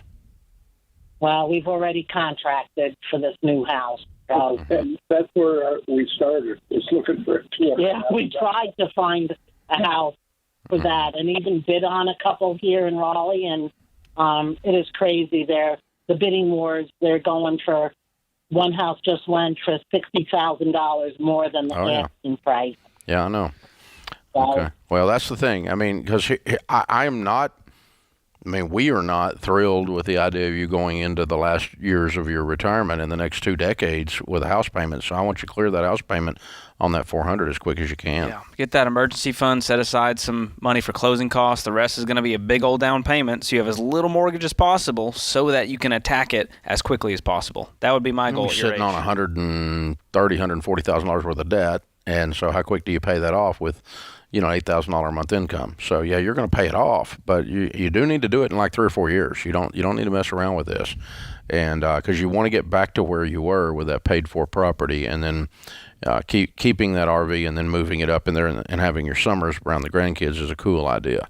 So, but let's have a plan to knock this little mortgage out. It's going to be a little one, and let's get it done, and then start building some investment dollars beyond that, beyond just your monthly income.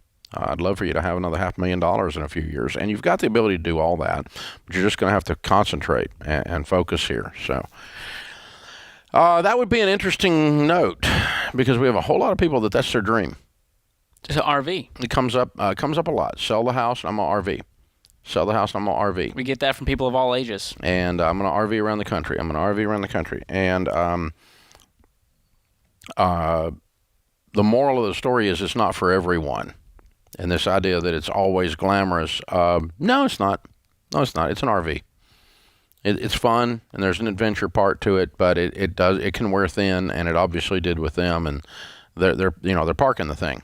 Yeah. And so it's the false start of it costs them something there. So if we had their situation to do over, we'd probably say buy a good used RV and go on the road before you sell your house, and make sure that do a little test run. Make sure that life is what you want before you. In this hot market, people are going, should I sell my house and just live in an RV because I can get so much for the house right now? Yeah. No, You shouldn't, because it might not be what you want to do.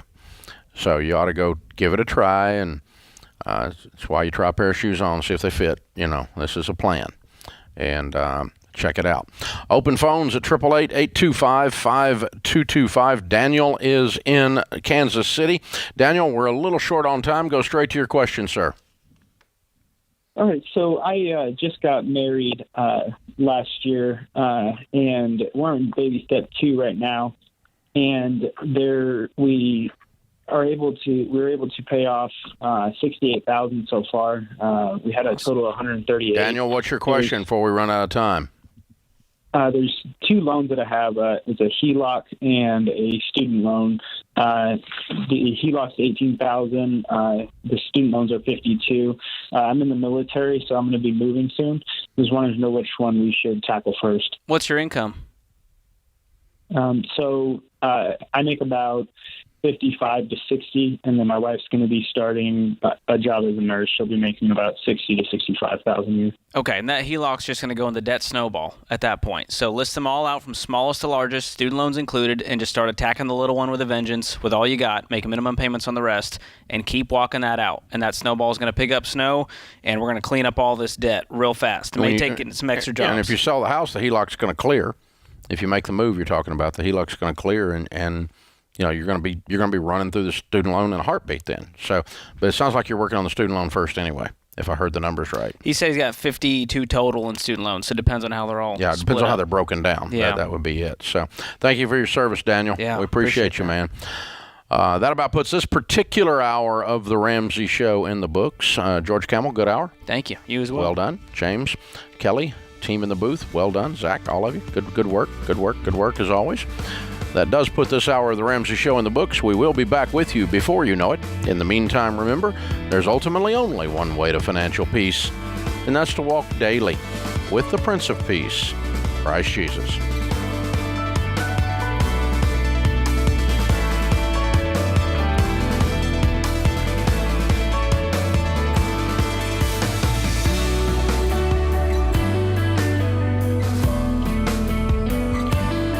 Do you love a good Dave Rant? Want to see the latest Ramsey Show videos going viral? Check out your favorite moments from the Ramsey Show on YouTube. Go watch and subscribe to the Ramsey Show channel on YouTube.